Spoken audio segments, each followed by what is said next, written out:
আল্লাহ রাব্বুল আলামিন জানিয়ে দিলেন বান্দারে ওয়াহুম ইয়াস্তারিখুনা ফিহা রব্বানা আখরিজনা না'মাল সালিহা। কাল কিয়ামতের ময়দানে যখন বান্দারা জান্নাত দেখবে না জাহান্নাম দেখবে, রব্বানা চিৎকার দিয়ে বলবেন রব্বানা ওগো মালিক আখরিজনা না'মাল সালিহা, আপনি আমাদেরকে বের করুন, কঠিন একটি আযাবের মুহূর্ত আপনি আমাদেরকে বের করুন। রব্বানা আখরিজনা না'মাল সালিহা, আপনি আমাদেরকে বের করুন। আল্লাহ রাব্বুল আলামিন বলবেন না'মাল সালিহান গায়রাল্লাযী কুন্না না'মাল, তোমাদের কি আমল করতে বলা হয়েছিল কিনা বলো। আওয়ালাম নুআম্মিরকুম মা ইয়াতাযাক্কারু ফীহি মান তাযাক্কারা ওয়া জাআকুমুন নাযীর, তোমাদের কাছে কেউ কি এই বার্তা নিয়ে গিয়েছিল? আপনারা যেখানে বসে আছেন এইরকম একটি বার্তা আপনার কানে কখনো পৌঁছেছে কিনা, এটা আল্লাহ রাব্বুল আলামিন বান্দাকে জিজ্ঞাসা করবেন। তোমাকে কি কেউ সতর্ক করে নেই? না'মাল সালিহান গায়রাল্লাযী কুন্না না'মাল, আমল করতে হবে। তুমি এখন বলতেছো ওয়াহুম ইয়াস্তারিখুনা ফিহা রব্বানা, কেন এই কথা বলতেছো? ফাযুকু ফামা লিয-যালিমিনা মিন নাসীর, আল্লাহ রাব্বুল আলামিন জানিয়ে দিলেন না না না, শুনে না, আজকে তোমার কোনো সাহায্যকারী থাকবে না। এই জন্য মাথার ভিতরে একটি কথা সব সময় নিয়ে হাঁটতে হবে, আমাকে যেতে হবে, আমাকে যেতে হবে, আর গিয়ে আমাকে হিসাব দিতে হবে। এই জন্য আবেগ নয়, বাস্তবে আসুন। যদি কেউ বলে ঈমান আছে আমল করি, আল্লাহ রাব্বুল আলামিন মাফ করে দিবেন, কিন্তু না না না, লিমানিল মুলকুল ইয়াউমা লিল্লাহিল ওয়াহিদিল কাহ্হার, কঠিন একটা সময় আসবে যে সময়কে আপনাকে বারবার বলা হয়েছে ফিরে যাও ফিরে যাও, এখন আর সুযোগ থাকবে না। এই জন্য আল্লাহ রাব্বুল আলামিন বললেন বান্দারে তোমার নফস, তোমার প্রবৃত্তি তোমাকে যেই দিকে ধাপিত করে সেই দিকে তুমি যাবে না, তোমাকে বুঝতে হবে, আমাকে হিসাব দিতে হবে। এই জন্য মানুষ হিসাবের দিন খুব আফসোস করবে। ইয়া লাইতানি কুনতু তুরাবা, আজকে যদি আমি মাটি হয়ে যেতাম তাহলে আমার কোনো আফসোস হতো না। কিছু মানুষ যারা পৃথিবীতে অনেক সম্পদ অর্জন করেছে তারা বলবে ইয়া লাইতাহা কানাতিল কাদিয়া মা আগনা আন্নি মালিয়া, আজকে আমার সম্পদ আমাকে কোনো কাজে দিল না, এই সম্পদ কোনো কাজে লাগলো না। ইয়া লাইতানি কুনতু তুরাবা, আফসোস করে বলবে। আবার সম্পদওয়ালারা বলবে আফসোস, আজকে সম্পদ করে কাজে লাগলো না। আবার যাদের মেধা দিয়েছে, জ্ঞান দিয়েছে, তাদের সম্পর্কে আল্লাহ রাব্বুল আলামিন জানিয়ে দিলেন ওয়াকালু লাউ কুন্না নাসমাউ আও নাকিলু মা কুন্না ফি আসহাবিস সাঈর। আল্লাহ রাব্বুল আলামিন বললেন বান্দারে যাদেরকে ঘেলু দিয়েছিলাম, এমন একটি জ্ঞান দিয়েছিলাম যেই জ্ঞান দ্বারা সে বুঝতে পারতেছে, যেই জ্ঞান দিয়ে সমাজ প্রতিষ্ঠা করেছে, যেই জ্ঞান দিয়ে নিজেকে তৈরি করার সুযোগ ছিল, কিন্তু না না না, ওই বান্দারা কাল কিয়ামতের ময়দানে সূরা ফুরকানে আল্লাহ তাআলা বললেন ওয়ায়াউমা ইয়া'আদ্দুয যালিমু আলা ইয়াদাইহি ইয়াকুলু ইয়া লাইতানি ইত্তাখাযতু মা'আর রাসূলি সাবিলা, ওই বান্দারা হাতগুলি কামড়াবে আর আফসোস করে বলবে এমন একটি সময় দেওয়া হয়েছিল আওলাম নুআম্মিরকুম মা ইয়াতাযাক্কারু ফীহি মান তাযাক্কারা ওয়া জাআকুমুন নাযীর, আর সতর্ক করার জন্য বারবার বলা হয়েছিল, এমন কোনো কাজ আমাদের সামনে এসেছিল কিন্তু আমরা চেঞ্জ হইনি। এই তো আল্লাহ রাব্বুল আলামিন বলবেন বান্দারে আমার আনুগত্য করো, আমার রাসূলের আনুগত্য করো, আমাকে যখন পাও নাই, রাসূলকে পাও নাই, আল্লাহ ওয়ালাদের সোহবত গ্রহণ করো। আলা ইন্না আউলিয়া আল্লাহ লা খাউফুন আলাইহিম ওয়ালা হুম ইয়াহজানুন। আল্লাহ ওয়ালাদের সোহবাত গ্রহণ করলে তুমি ওই পথে দিকে ধাবিত হবে যেই পথে আল্লাহ ওয়ালারা গিয়েছে। এই যে বলা হয় কেমন জিনিস, যেই রাতে আপনি বিবাহ হলো সেই রাতে বাসর হলো, বাসরের রাতও কেটে গেল, আর যেই ব্যক্তি জেলখানায় দিন কাটাচ্ছে সেই ব্যক্তির রাতও গেছে, যেই ব্যক্তি আলিশান বাড়িতে ঘুমাইছে তারও রাত কেটে গিয়েছে, আর যেই ব্যক্তি মাটিতে ঘুমাইছে তারও রাত কেটে গিয়েছে। কিন্তু দুইজনের ভিতরে পার্থক্য হলো এই, মিনাজ্জুলুমাতি ইলান নূর, একজন অন্ধকারে আছে আর একজন আলো পেয়ে গিয়েছে। যে আলো পেয়েছে, আমি শুনেছি দরবেশ হুজুর কত সম্পদের মালিক, চাইলেই সম্পদ বানাইতে পারতেন। ওয়ায়াউমা ইয়া'আদ্দু যালিমু আলা ইয়াদাইহি ইয়াকুলু ইয়া লাইতানি ইত্তাখাযতু মা'আর রাসূলি সাবিলা ইয়া লাইতাহা কানাতিল কাদিয়া মা আগনা আন্নি মালিয়া। কত মানুষ তাকে সম্পদ দিয়েছে, বাড়ি দিবে, গাড়ি দিবে, কিন্তু কখনো কিছু নেয় নেই। আপনার তো এই এলাকার মানুষ, তার সম্পর্কে আমার চাইতে অনেক ভালো জানেন। আমি যতটুকু জেনেছি, যতটুকু বুঝেছি, তার সম্পর্কে যতটুকু জানার সুযোগ হয়েছে, উনি চাইলে নিজের আলিশান বাড়ি, আলিশান গাড়ি অটোমেটিক হয়ে যেত, কিন্তু কখনো কিছু নিজের জন্য করে নাই। সারা বছর রোজা রেখেছেন। এমন আল্লাহ ওয়ালার সোহবাতে আপনারা এসেছেন, এমন পীরের দরবারে এসেছেন, যেই দরবারটা আপনারা এখন যেখানে বসে আছেন, একদিন এই রকম দরবার ছিল না। ইসলামকে কাজে লাগানোর জন্য যত কষ্ট করেছেন আপনারা, আমরা ইসলাম প্রচার করি, শান্তিময় ইসলাম, কিন্তু যদি আপনি আবু বকর, ওমর, ওসমান, আলীর মতো দিন প্রচার করতেন তাহলে আপনাকে বোঝা যেত প্রকৃত ইমানদার। এই জন্য বন্ধুত্ব গঠন করুন, এমন বন্ধু বানান যেই বন্ধু আপনাকে জান্নাতে নিয়ে যাবে। আবু বকর, ওমর, ওসমান, আলীর মতো জীবন গঠন করুন, যারা সম্পদের দিকে তাকায় নেই, যারা সম্মানের দিকে তাকায় নেই। আবু বকর এত বড় মানুষ হওয়ার পরেও, ওমর এত সম্মানী মানুষ হওয়ার পরেও, ওমর একবার আবু হুরায়রাকে বলল, ওগো আবু হুরায়রা, তোমার কাছে যে লিস্টটা আছে মুনাফিকের কাতারের লিস্ট, ওখানে কি আমার ওমরের নামটা আছে কিনা? নিজেকে এত ছোট মনে করে দেখতো, তার আমলের গর্ব করতে হলো না। আল্লাহ রব্বুল আলামিন জানিয়ে দিলেন, বান্দারে ফখর করো না। শয়তান কিন্তু সর্বপ্রথম বিতাড়িত হয়েছে অহংকার করে। ক্বালা ইন্নাকা মিনাল মুনজারিন ক্বালা ফাবিমা আগওয়াইতানি লাআকউদান্না লাহুম সিরাতাকাল মুস্তাকিম। শয়তানের এত ইবাদত থাকার পরেও অহংকার করার কারণে জান্নাত থেকে বের হয়ে দিলেন, আর জান্নাতে কোনোদিন প্রবেশ করতে পারবে না। অহংকার জীবনকে গঠন করে না, অহংকার জীবনকে পতন করে দেয়। এই জন্য এমন জীবন গঠন করতে হবে যেখানে আমি মারা যাওয়ার পরেও এরকম দোয়া হয়, আমাকে স্মরণ করে। পৃথিবীতে কয়জন আছে খাস আল্লাহওয়ালার সোহবাতে গিয়ে জীবনকে পরিবর্তন করেছে? আমার মনে হয় আপনারা যতটা ভাগ্যবান, অন্য বাহিরের মানুষগুলো এতটা ভাগ্যবান না। পাশে আপনি সারসিনা দরবার পাচ্ছেন, এই পাশে আপনারা যেখানে বসে আছেন মিসরিয়া দরবার শরীফ, এরপরে আর একটু দূরে যান, আপনি কায়েদ শাহুজুরের বাড়ি পাচ্ছেন, চরমনাই পাচ্ছেন। এরকম যতগুলো হক সিলসিলা আছে, সকল হক সিলসিলাগুলোর ভিতরে আপনি যা আছে এই নির্যাসটা নিয়ে যাচ্ছেন। কোন জায়গা খারাপ, এই খারাপ জিনিসটা আপনার জানা দরকার নেই, ভালো জিনিসটা আপনি নিয়ে নেন, আপনার জীবনকে গঠন করতে হবে। এই জন্য ঈসা আলাইহিস সালাতু ওয়াস সালামের কাছে এক ব্যক্তি এসে বললেন, ওগো ঈসা, আল্লাহ তাআলা আপনাকে দোলনায় বসে কথা বলার সুযোগ করে দিয়েছে, বাবা ছাড়া পৃথিবীতে এনেছে। আপনি তো দোলনায় বসে বলেছিলেন, ক্বালা ইন্নী আবদুল্লাহ আতানিয়াল কিতাবা ওয়া জাআলানি নাবিয়্যা। আপনার সাথে আমি সফরে থাকতে চাই, আমি কিছু শিক্ষা গ্রহণ করতে চাই আপনার সাথে থেকে থেকে। ঈসা আলাইহিস সালাতু ওয়াস সালাম যখন তাকে সফরে নিলেন, সফর অনেক দূর হওয়ার কারণে 3টা রুটি নিলেন।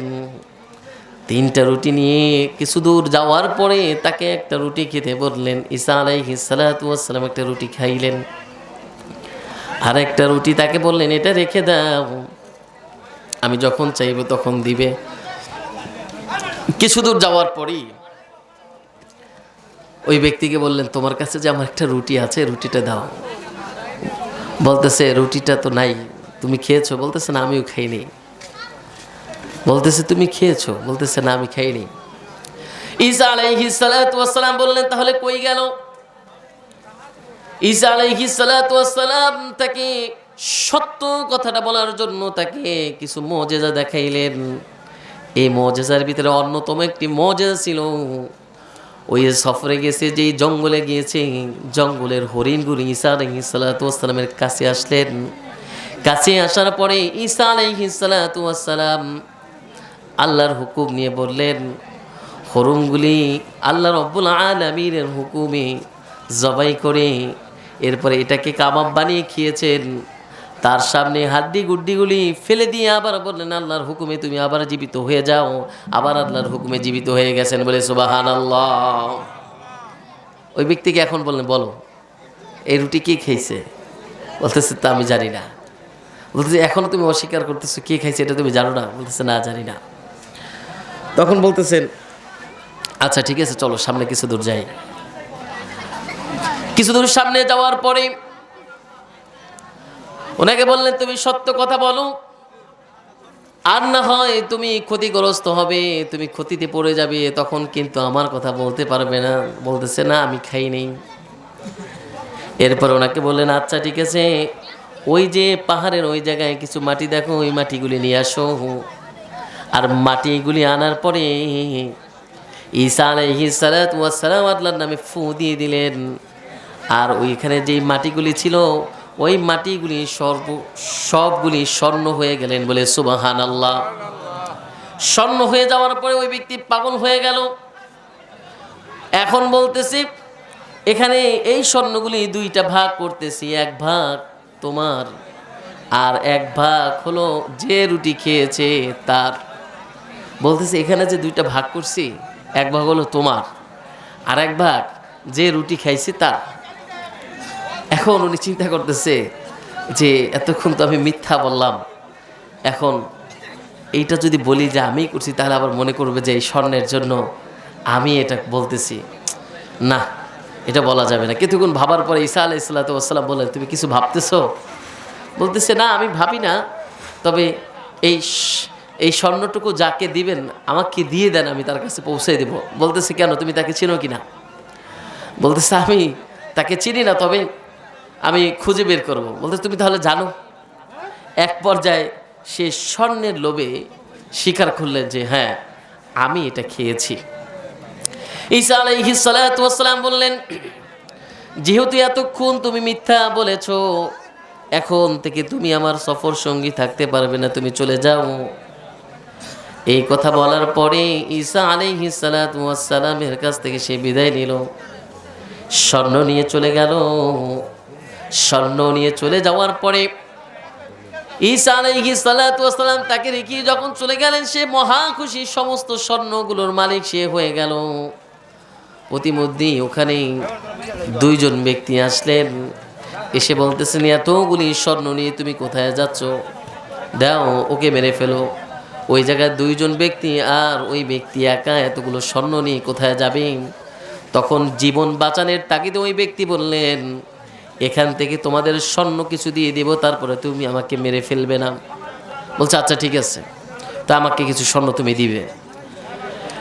এখন ওই যে দুইজন ব্যক্তি বলতেছে, তাহলে 3 ভাগ হয়ে যাবে, 3 ভাগ করা যাবে না, এই স্বর্ণটুকু তুমি আর আমি ভাগ করে নিব। এখন কি করা যায়? ওই ব্যক্তিকে মেরে ফেলতে হবে। ওই ব্যক্তিকে বলল, আমরা দীর্ঘদিন ধরে সফর করতেছি, ভালো মন্দ কিছু খাই না, যেহেতু এত দামি জিনিস পেয়েছি, যাও তুমি কিছু খাবার কিনে নিয়ে আসো। এই খাবারগুলি কিনে নিয়ে আসো, খাবারগুলো কিনে নিয়ে আসার পরে আমরা এই 3টা ভাগ করে নিব। ওই ব্যক্তি চিন্তা করলেন যাই, ওই ব্যক্তি চিন্তা করলেন যাই, কিন্তু প্রতিমধ্যে ওই ব্যক্তি চিন্তা করলেন, এই খাবারের ভিতরে যদি বিষ মাখিয়ে দেই, তাহলে এই খাবার খেয়ে ওই ব্যক্তি দুইজন মারা যাবে, আর আমি এই স্বর্ণগুলো নিয়ে বাড়িতে চলে যাব। ওই ব্যক্তির চিন্তা, আমি যদি এই খাবারগুলো নিয়ে যাই, তাহলে তো আমি বলবো যে আমি খেয়ে এসেছি, তোমাদের জন্য এই খাবার নিয়ে এসেছি, তোমরা অনেক ক্ষুধার্ত থাকার কারণে ভরপুর খাবার তোমরা এনেছি, এগুলো তোমরা খাও।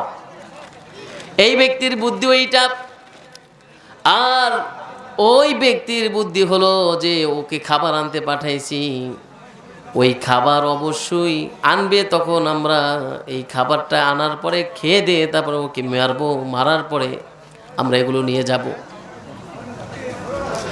এখন হলো কি, সবার ভিতরে শুধু লোভ। শয়তান বলেছিল মানুষকে ধ্বংস করার জন্য 3টা অস্ত্র আমি ব্যবহার করি। 1 নাম্বার হলো লোভ, হিংসা আর নারী। এই 3টা কাজ যদি আমি ব্যবহার করি, 3টা বস্তু 3 জায়গায় যদি ব্যবহার করি, তাহলে আমার ধোকায় তারা পড়ে যায়। লোভ, হিংসা আর নারী। আপনি দেখবেন এই লোভের কারণে মারামারি, কাটাকাটি, হানাহানি, হিংসা, বিদ্বেষ, এত কিছু থাকতো না তো। তুমিও মানুষ, আমিও মানুষ। তোমার দাম আল্লাহর কাছে যা, আমার দাম আল্লাহর কাছে তাই। এমনও হতে পারে তোমার দামের থেকেও আমার দাম অনেক বেশি।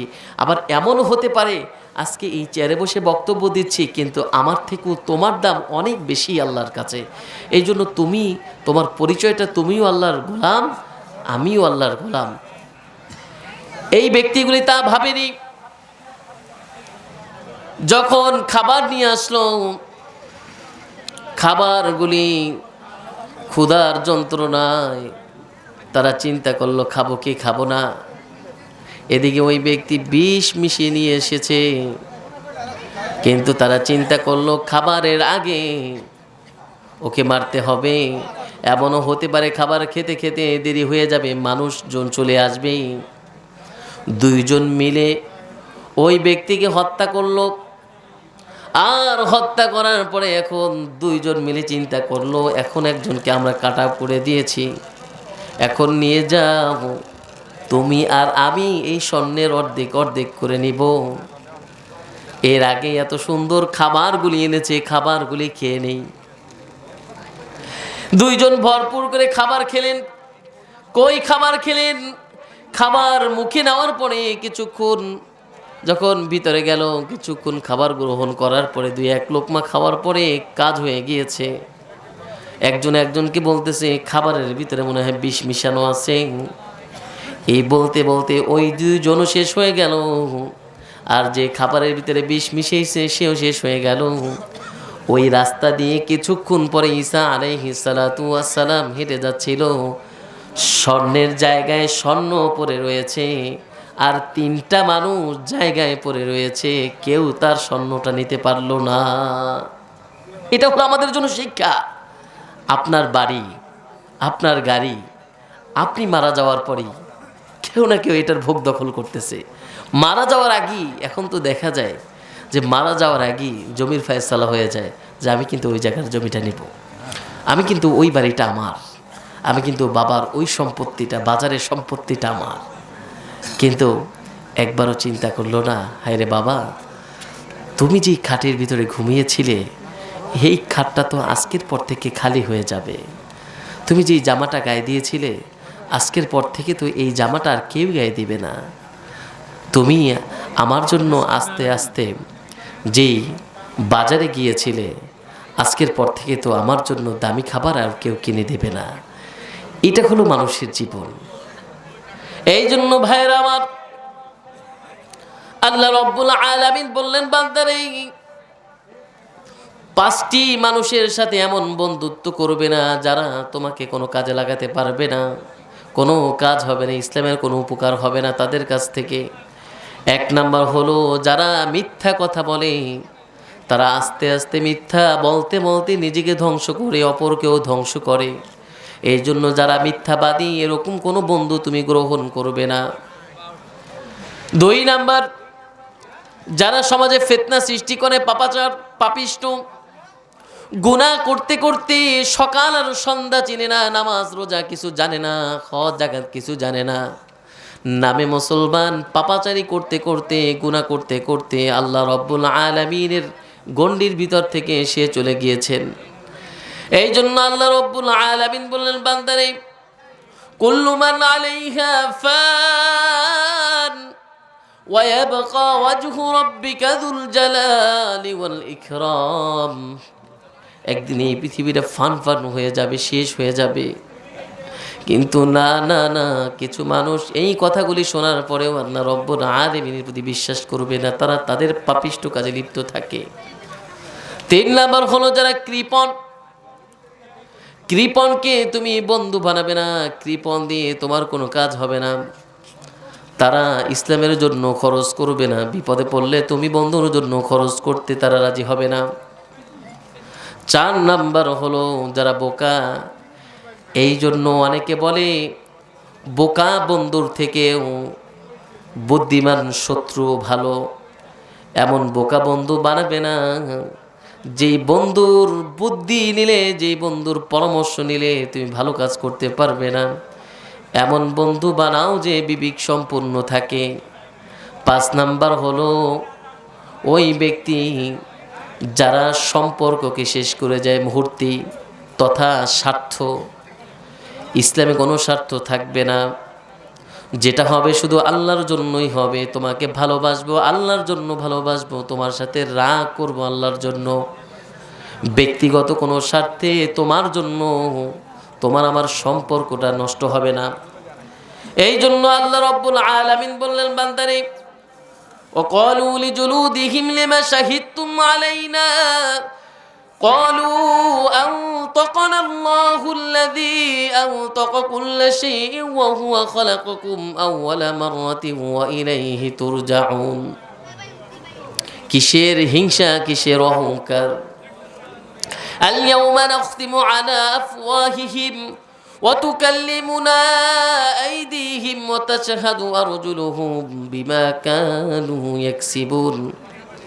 যেই দিন আমাকে বিচারের কাঠ গড়ায় দাঁড়াতে হবে, সেদিন এমন একটা অবস্থান হবে, আমার হাত পা চক্ষু নাসিকা আমার সাক্ষী দেবে, আমার কেউ থাকবে না।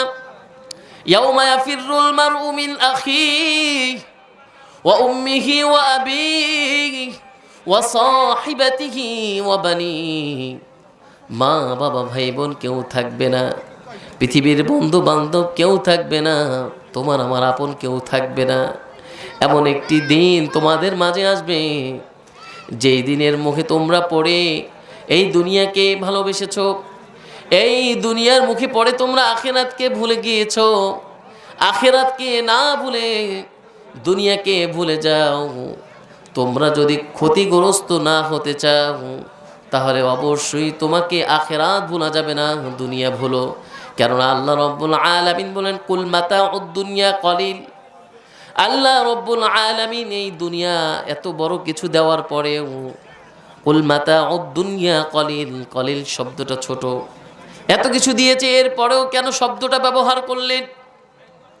এর একটাই কারণ, তোমার মতো আমার মতো নাফরমান যদি আল্লাহ রব্বুল আলামিনের হুকুম পালন না করি, তাহলে তুমি ক্ষতিগ্রস্ত হবে না। কাল কিয়ামতের ময়দানে আল্লাহ রব্বুল আলামিন জিজ্ঞাসা করবেন ওয়াসিকাল্লাযীনা কাফারু ইলা জাহান্নাম যুমারা। কিসে তোমাকে জাহান্নামে এনেছে? এমন কিছু সতর্ক বাণী কি তুমি পাওনি? ফেরেশতারা বারবার বলবে, আর আল্লাহ রব্বুল আলামিন বলবেন বান্দারে তুমি কি এমন দোয়া করেছিলে, যে দোয়ার কারণে আমি বারবার বলেছি বান্দা তুমি বলো আমি কবুল করে নেব। ওয়ায়াদুল ইনসানু বিশশাররি দুআআহু বিল খায়র ওয়া কানাল ইনসানু আজুলা। বান্দারে তুমি আল্লাহ তাআলার কাছে এমন কিছু চাও, মা বাবা মাঝে মধ্যে সন্তানকে বলে তুই শেষ হয়ে যা, ধ্বংস হয়ে যা, রাগ করে বলে না না। মায়েরা যারা আছেন, বাবারা যারা আছেন, কখনো না। কেননা আল্লাহ রব্বুল আলামিন কিতাবে এটি ঘটনা বর্ণনা করা হয়, একজন মা তার সন্তানের প্রতি এত অসন্তুষ্ট ছিল, খালি বলতো আল্লাহ তুমি ওকে গিয়ে নিয়ে যেতে পারো না। একটা পর্যায়ে বড় হলো, বিবাহ করলো, ভালো চাকরি করতেছে, সুখের দিন ফিরে আসলো, প্রতি মুহূর্তে আল্লাহ রব্বুল আলামিন তার ডাকে সাড়া দিয়ে নিয়ে গেলেন। মা কেঁদে কেঁদে পাগল হয়ে গেল। আল্লাহ রব্বুল আলামিন এই জন্য বলেন বান্দারি তুমি এমন কোনো দোয়া করবে না, বাবা হিসাবে মা হিসাবে তোমার দোয়া একটাই থাকবে। আমরা অনেক সময় রাগ করে বলি, আমাকে তুমি নিয়ে যাও গো মালিক, আমাকে পৃথিবীতে ভালো লাগে না, এই পৃথিবীতে আমার ভালো লাগে না, তুমি আমাকে নিয়ে যাও। এরকম কথা বলা যাবে না। কোরআনে বলা হয়, যদি তোমার খারাপ লাগে তাহলে তুমি এই পর্যন্ত দোয়া করতে পারো, গো মালিক যতদিন আমার এই পৃথিবীতে থাকাটা কল্যাণকর হবে ততদিন এই পৃথিবীতে তুমি আমাকে রেখো। যখন আমার জন্য এই জায়গা কল্যাণকর না আখিরাত কল্যাণকর, তখন তুমি আমাকে তোমার ডাকে সাড়া দিয়ে নিয়ে গেও। যতদিন আমি থাকতে পারি, আমি যদি তোমার হুকুম পালন করে ঈমান এবং আমলের সাথে থাকতে পারি, তাহলেই আমাকে তুমি রেখো। যদি আমি চলে যাই তাহলে এমন অবস্থায় নিও না ঈমান হারা হয়ে আমল হারা হয়ে আমাকে চলে যেতে হবে।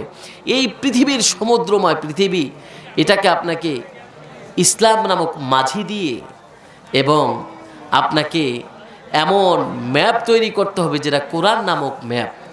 কোরআন নামক ম্যাপ, ইসলাম নামক মাঝি দিয়ে পুরা পৃথিবীকে সাজাতে হবে। আপনি যেখানেই যান সেখানেই আলো, অন্ধকারকে আপনি আলো বানাতে পারেন, এমন যোগ্যতা আল্লাহ তাআলা জানে আপনার ভিতরে দিয়ে দেয়। যে একজন মানুষ পৃথিবীতে থেকে চলে গিয়েছে, আজ থেকে এখানে 42 বছর যাবৎ এই মাহফিলটি চলতেছে। আপনি কি একবার চিন্তা করেছেন কি আলো সে দিয়ে গিয়েছিল? এমন কি আধ্যাত্মিক পাওয়ার তার ভিতরে ছিল, যেই পাওয়ারের কারণে আপনি আমি আজও তার কথা স্মরণ করে এরকম মাজলিসের আয়োজন করি। কি ছিল?